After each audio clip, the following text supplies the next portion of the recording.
Welcome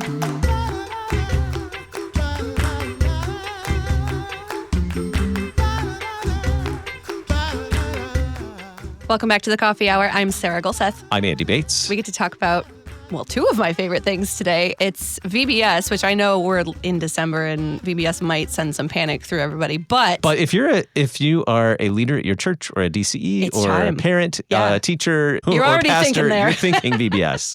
Yes, so it's early, but it's also not early. And hymns. I'm so excited. CPH has produced a new VBS curriculum based on hymns, and I'm sure everyone who knows me knows my face. Was very excited when I saw this email, and we had to talk about it right away. Joining us in studio today, Dr. Lisa Clark, Senior Editor for Curriculum Resources at Concordia Publishing House. Thanks for joining us again, Lisa. I love being here. It's always a pleasure. And Mary Laesch, Editor of Curriculum Resources for Concordia Publishing House. Welcome to the Coffee Hour, Mary. Thank you. I'm happy to be here, too. It's so exciting to talk about a hymn-based VBS. I believe this is a new venture for CPH. So what was the inspiration to create a hymn-based VBS curriculum? Yeah, we are just so excited about this. And for those of you who have used CPH VBS for years and love what we've got, great, don't worry, you still got it. But we're both and kind of people. Good Lutherans like to do that, right? Good, right, and proper. Yeah. That's exactly right. And this is something that people have kind of asked for in the past. Sometimes with the VBS that we already have, we've tried to find ways to incorporate hymns. And this time we decided to own it. Hymn front and center. And so this is something that we're really excited about, doing something different. Not only are we using hymns in VBS, but our whole VBS theme is a hymn. So good. What did that process look like, that creative process of like, okay, let's take this idea of a hymn and build VBS around what the hymn teaches us? What did that process look like, sitting down to like brainstorm where this would go? Well, there was a lot of teamwork, for sure. Mary and I were in curriculum resources, so we do lots of different curriculum, lots of different scope and sequences, which is basically a fancy term for saying what lessons do we teach? What order do we teach them? That kind of a thing. And one of the questions we often ask ourselves is what drives? For example, our day school curriculum, you want to teach them the Bible, so you're looking at the Bible, and you incorporate other things like the catechism and hymns and all sorts of things. So this one, it's what's driving. It's the hymn. What are the themes that come out of the hymn? What are the things we want to teach from the hymn? So we actually looked at the text and highlighted phrases in the hymn that we wanted to pinpoint or kind of use kind of as the lesson focus each time too. Mary, what was this creative process like for you? And then I think the other thing that we thought about is what is going to make this really distinctly Lutheran? And so, of course, we want to go to Scripture first. And what are the narratives that are going to really illustrate the biblical themes that are in the hymn? But then we want to incorporate the catechism as well. And so there are some really great pieces of the catechism that we can use to teach these lessons as well. Yeah. What makes this VBS different from the other many, many, many VBS curriculums that the CPH has put out? Yeah, I think one of the things that our other VBS does is we think our theme is often a setting and tied with a biblical truth, but we think of a place or a destination, so decorations are a big thing, right? Here, the quote-unquote setting or the theme really is, again, that hymn. And so we really kind of did a deep dive in kind of what is this hymn trying to teach us? What's the main themes that we want? That made it a little bit different. We weren't thinking so much about, how can we tie in a kangaroo or a mountain or something into the lesson planning, but more what are the themes or what are the points of that hymn? So it's a little bit different way of thinking about it. Yeah.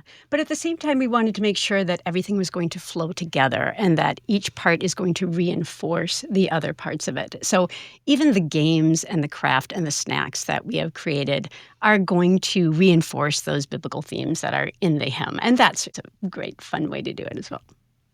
What was your favorite part? And you mentioned games, crafts, and I know the lesson, catechism, all those things. What was your favorite part in developing this? What's your favorite piece in this VBS? It's hard to choose.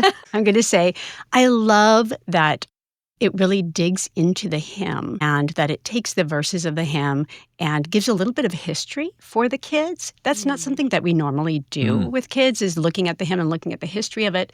And then also looking at each of the phrases and kind of helping them to understand, what does it mean? What are the watchmen on the heights that are crying? And why are they crying to a Jerusalem arise? And who is Jerusalem? So helping the kids to understand those different parts of the hymn and then pulling out those biblical themes from them. And then the fun parts, like the snacks. We have the first snack is a little snack bag that looks like a bat. So the night is flying, and it's a little fun way to pull, something fun. Do we have exercises in the office where like we have snacks in the office at CPH to like make sure that these are going to be good snacks for VBS? It does sometimes happen. Yes, we need to take photos and we need to make things. That doesn't always happen, but you got to fact check. Try things out, Yes. make sure they work. So that has happened in the past. Yeah, we need to make sure we do that, right? And the games, field test the games. Yeah. I just realized something. Did we actually say what hymn? No, I was going to ask you what hymn we're doing. So some of you who are listening closely may have already gotten some good clues when Mary was talking about key phrases. So, Mary, you want to do the honors? Tell us what hymn. The hymn is "Wake, Awake, for Night is Flying." One of so our favorites. excellent. I'm picturing you, Sarah, kind of geeking Have you out seen about my face this Yeah. whole time? I I can't stop smiling. So it's such a Lutheran hymn. Why did you choose this hymn? Tell us about this hymn. Yeah. That was tricky, okay, because a lot of Lutherans have great hymns, right? Oh, yeah. And so So many.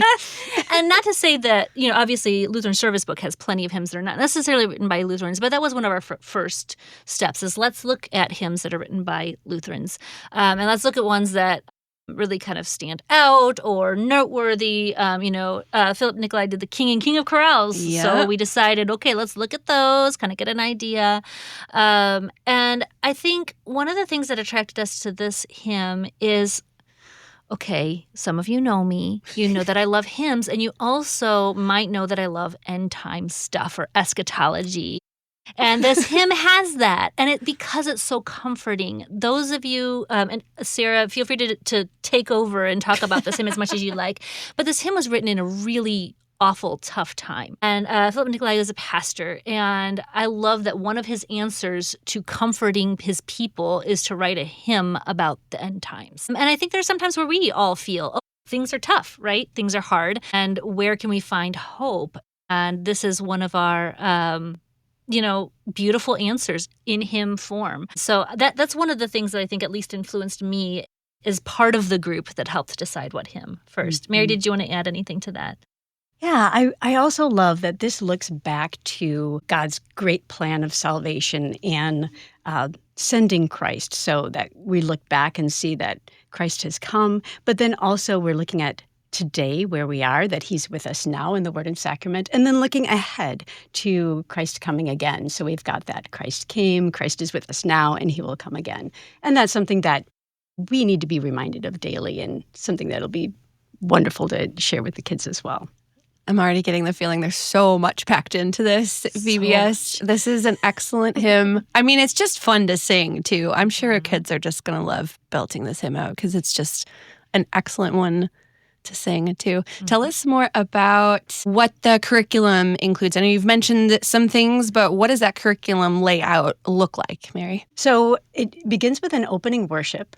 And the opening worship, we offer the entire order of matins that can be used, but there's also an alternate opening worship that comes from morning prayer and LSB. And then we have the three core components, which are the Bible lesson and the catechism lesson and the hymn lesson. Mm-hmm. And there are two levels for that. There's a pre-reader level and a reader level. And then we have the games, the snacks, and the crafts. We also provide a coloring sheet that illustrates each Bible narrative, and then an activity page for the older kids. And then there's a family letter, because we want, of course, parents are always invited to come to VBS, and we hope that whole families come.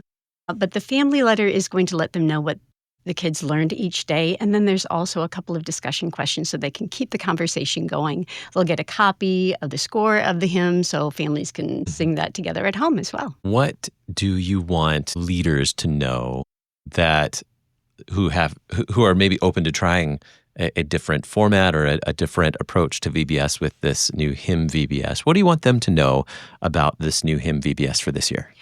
Well, from just a practical standpoint, what's this going to look like when you order it? When it comes to you're gonna get a book, but it will also come with digital materials. And so, one of the things about VBS are there are different components, different parts, and how do you organize that? And so that the combination of a book and digital kind of gives some of that flexibility there. Mary, what do you think? Yeah, I think that'll be really helpful for people to have. It's a 136-page spiral-bound book that can be used. It can be put on the photocopier and made copies. But then also the digital downloads will make it really easy for people to print out the things that they need, as many copies as they need to use it. A score of the hymn is going to be provided so people can use that as well. And a digital recording also. Very good. Yeah. Now, you mentioned one of the fun snacks. Do you have an example of one of the games? I'm really curious what kinds of games you do for a hymn. How does that work? Yeah, right? how does that work? A hymn from the 1600s. Such a fun just challenge. Right? Yes. Like, okay. I would have loved to have been in the room when all of this was getting put together. Like the creative process to take a hymn from the 1600s and find snacks and games and all of these fun things that make sense now, but tie back in. All right, Mary, you found a page. Yeah, okay. Yes. So I have to see. There are so many fun ones here. I'm sure. So the Lamplight Limbo is one of my favorite ones. Lesson 3 focuses on your lamps with gladness take. So the Bible narrative is the parable of the 10 virgins. And the Lamplight Limbo is having kids line up against a wall, smallest to tallest, dimming the lights, and then shining a beam of a flashlight against the wall and instead of a limbo stick, right? And so it's shining against the wall, and kids, you shine it high at first, and kids are just going to walk underneath, and then as it slowly gets lower, they're going to have to limbo down underneath this lamplight there. So and creative. we tie it all together by talking about Psalm 119, 105. Your word is a lamp to my feet and a light to my path. Oh, and then the kids will discuss how God's word lights our way. It's so good. So creative. So many tie-ins to so many things. I'm so excited to see this happen in churches this summer. How can people learn more? And when is this going to be released? Because it's time when this is dropping. It's not actually released just yet. Right, but it's close. It's so close. Get ready. You can already get some information. If you go to cph.org, things to look for is you can type in Hymn VBS, or you can type in Wake Awake. That's the kind of short part of the title that we're using for our Hymn VBS. And it will already give a lot of information, but that information will also tell you to look for it in January, probably the second half of January or so. So we will be making that available as soon as we can. I think the website says January 22nd, but don't hold me completely to that. Definitely check it out yourself and look for it certainly late January, maybe early February at the latest, but that's when you should look for it. All right. And you can also get you can get on the email list, right, for VBS That's stuff. how I knew about it. VBS team at cph.org. You can get updated on what's going on with VBS at CPH and be aware of when the curriculum is coming out, all those great things. It sounds like a blast. Wake Awake. Now I have that tune in my head, which I'm sure you will all summer if you are working on VBS and preparing for this new Hymn VBS from CPH. Very good. Anything else you'd like to make sure people know before we wrap up? Just if you have any questions, you can always reach out to us. We're happy to answer them. Dr. Lisa Clark, Senior Editor of Curriculum Resources with Concordia Publishing House, and Mary Laesch, Editor of Curriculum Resources with Concordia Publishing House. Thank you so much for joining us, both of you. Thank you. Thank you for having us. You've been listening to The Coffee Hour. I'm Sarah Gulseth. I'm Andy Bates. The Coffee Hour with Andy and Sarah is a production of KFUO. To support The Coffee Hour and KFUO Radio, visit kfuo.org. You can also text KFUO to 41444 or send an email to gifts@kfuo.org. And you can call us at 800-844-0524. KFUO. Christ for you, anytime, anywhere. The Concordia University System is comprised of 5 universities of the Lutheran Church Missouri Synod. Located across the United States, the universities offer more than 160 undergraduate and 50 graduate programs and approach learning from a Lutheran context with the goal of developing Christian leaders for the church, community, and the world. Learn more about your Concordia University System at cus.edu. The Concordia University System. Education built on God's Word. CUS.edu.